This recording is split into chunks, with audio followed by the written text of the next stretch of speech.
नमस्कार, आप देख रहे हैं ब्लस्टर न्यूज टुडे और मैं हूं आपके साथ मानवी ठाकुर। शुरुआत करते हैं आज की खास खबरों से। नमस्कार, जय हिंद साथियों। कल से देश भर में एक भ्रामक खबर फैलाई जा रही है। कहा जा रहा है विपक्ष ने महिला आरक्षण बिल गिरा दिया। सारा गोदी मीडिया चिल्ला चिल्ला के, चीख चीख के वही बात कह रहा है जो मोदी जी कहते हैं, जो भारतीय जनता पार्टी के लोग कहते हैं। मैं तो कह रहा हूं इन चैनलों को अपना नाम बदल के बीजेपी के नाम से रख देना चाहिए। बीजेपी का मीडिया प्रकोष्ठ बन के लोग काम कर रहे हैं। एक झूठी और भ्रामक खबर कि महिला आरक्षण बिल विपक्ष ने गिरा दिया, यह चलाया जा रहा है। और कल से मैं देख रहा हूं पूरी की पूरी भारतीय जनता पार्टी महिला हितैषी बन गई है। वो पार्टी जिसकी मातृ संस्था आरएसएस ने 100 वर्षों में एक भी महिला प्रमुख नहीं बनाया आरएसएस का।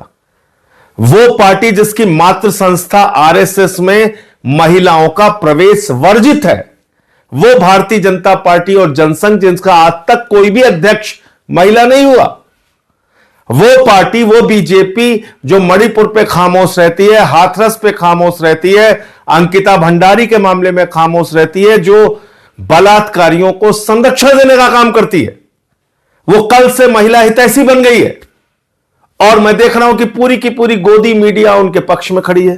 पहली चीज तो मैं देश के लोगों को स्पष्ट तौर पे कहना चाहता हूं कि महिला आरक्षण बिल 2023 में जो पास हुआ था वो देश भर में लागू हो चुका है। यह उसका नोटिफिकेशन है। 16 अप्रैल 2026 को, 3 साल के बाद, याद रखिएगा 3 साल के बाद इस बिल को नोटिफाई किया मोदी जी ने। 16 अप्रैल 2026 को, आज 18 है, कल 17 थी, उसके पहले 16। ये देखिए आप। तो ये कौन सा बिल नोटिफाई हुआ है? 2023 में, जिसको सारे विपक्ष ने, पक्ष ने, सब ने मिलकर पास किया था, महिला आरक्षण बिल, वो पास हुआ है और वो नोटिफाई हो चुका है। अब जो कल बिल गिरा वो क्या था? वो था देश के टुकड़े टुकड़े करने का बिल, जो भारतीय जनता पार्टी टुकड़े टुकड़े गैंग बन के देश भर में लागू करना चाह रही थी। उत्तर और दक्षिण का झगड़ा कराना चाह रही थी। बंगाल की सीटें कम, उड़ीसा की सीटें कम, तमाम राज्यों के बीच में असंतोष पैदा करना चाह रही थी। तो आपसे मैं पूछना चाहता हूं, क्या आप देश में असंतोष चाहते हैं? क्या लड़ाई झगड़ा चाहते हैं? क्या भारतीय झगड़ा पार्टी जो चाहती है कि साउथ और नॉर्थ के बीच में झगड़े शुरू हो जाए, क्या इससे आप भी सहमत हैं? कोई नहीं सहमत हो सकता। जो भी सच्चा हिंदुस्तानी होगा वो देश में शांति चाहेगा। और इसलिए सारे विपक्ष ने ये डीलिमिटेशन का बिल, ये महिला आरक्षण बिल की आड़ में जो एक घिनौना खेल खेलने की कोशिश भारतीय जनता पार्टी कर रही थी, वो संशोधन गिराने का काम किया है। वो संविधान का संशोधन गिराने का काम किया है। 23 का पास हुआ महिला आरक्षण बिल आज भी लागू है, उसमें कहीं कोई परिवर्तन नहीं हुआ है। अब वो क्या था ये भी आप सुन लीजिए।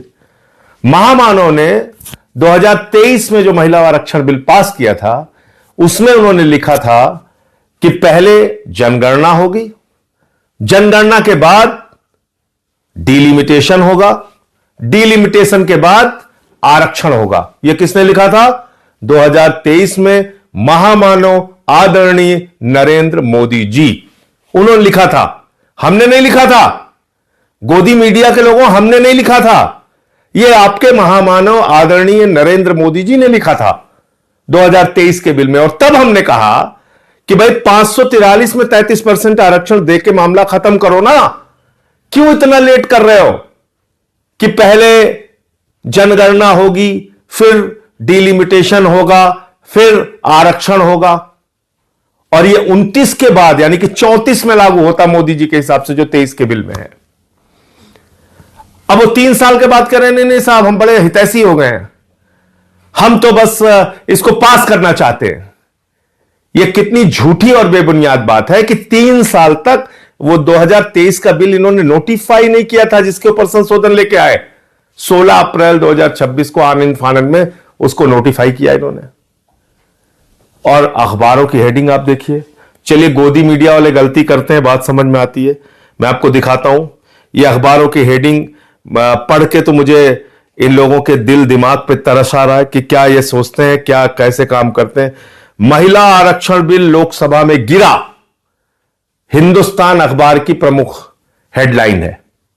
अब आप देखिए, महिला आरक्षण पर विपक्ष का अड़ंगा, दैनिक जागरण अखबार की हेडलाइन है। ये आप पढ़े लिखे संपादक होके अखबारों के, आप इस तरह की खबरें, भ्रामक और झूठी खबरें फैला रहे हैं। महिला आरक्षण बिल तो लागू हो चुका है देश भर में। आगे बढ़ते हैं। अब बात आती है डीलिमिटेशन के नाम पे ये क्या करना चाह रहे थे। ये इस बिल को आनन फानन में क्यों लेके आए? क्योंकि इनको बंगाल और तमिलनाडु का चुनाव दिख रहा था। इनको लगा हम देश भर में प्रचारित करेंगे कि देखिए देखिए साहब, महिलाओं के आरक्षण के खिलाफ है पूरा का पूरा विपक्ष और हमको चुनावी फायदा हो जाएगा। लेकिन मामला उल्टा हो गया। मामला यह हो गया कि आप 2011 की जनगणना के मुताबिक डीलिमिटेशन करने की बात कर रहे थे, जिसमें बंगाल की सीटें कम हो रही हैं, तमिलनाडु की सीटें कम हो रही हैं, तो उन लोगों ने अपने अपने राज्यों में इसको बड़ा मुद्दा बना दिया। तो लेने के देने पड़ गए, लेने के देने पड़ गए मोदी जी को। जिसने भी उनको मूर्खतापूर्ण सलाह दी वो लेने के देने पड़ गए। अब तमिलनाडु में मुद्दा बन गया कि उनका प्रतिनिधित्व आप कम कर रहे थे, बंगाल में मुद्दा बन गया कि उनका प्रतिनिधित्व आप कम कर रहे थे। तो इसका भारी नुकसान बंगाल और तमिलनाडु के चुनाव में आपको उठाना पड़ेगा। दूसरी बात, कितना घिनौना खेल खेलती है बीजेपी। कभी आपने सोचा बीजेपी इतना घिनौना खेल खेलती है कि अभी एक स्टिंग ऑपरेशन हुआ है हुमायूं कबीर का, जो बाबरी मस्जिद बना रहा है, जिसने अपनी पार्टी बना के वहां पे चुनाव लड़ने का काम किया। उस हुमायूं कबीर ने कहा कि हमको बीजेपी ने 1000 करोड़ रुपए चुनाव लड़ने के लिए दिए हैं, 1000 करोड़ रुपए। और हुमायूं कबीर बाबरी मस्जिद बनवा रहा है वहां पे। इसका मतलब बीजेपी के पैसे से बाबरी मस्जिद बन रहा है वहां पे। इतना ही नहीं, हुमायूं कबीर को केंद्र सरकार ने जेड कैटेगरी की सुरक्षा दी है। जो व्यक्ति बाबरी मस्जिद बनवा रहा है उसको मोदी ने जेड कैटेगरी की सुरक्षा क्यों दी है? क्या इतना नहीं सोच पा रहे हैं आप लोग? क्या इतनी आंखों पे पट्टी बांध ली आप लोगों ने कि कितना घिनौना खेल खेलती है बीजेपी?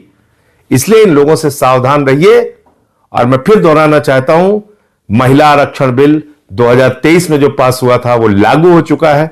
डीलिमिटेशन बिल के जरिए जो देश के टुकड़े टुकड़े करने की, आपस में लड़ाने की, उत्तर दक्षिण का झगड़ा कराने की जो कोशिश थी, वो कोशिश विपक्ष ने मिलकर नाकाम किया है। जय हिंद।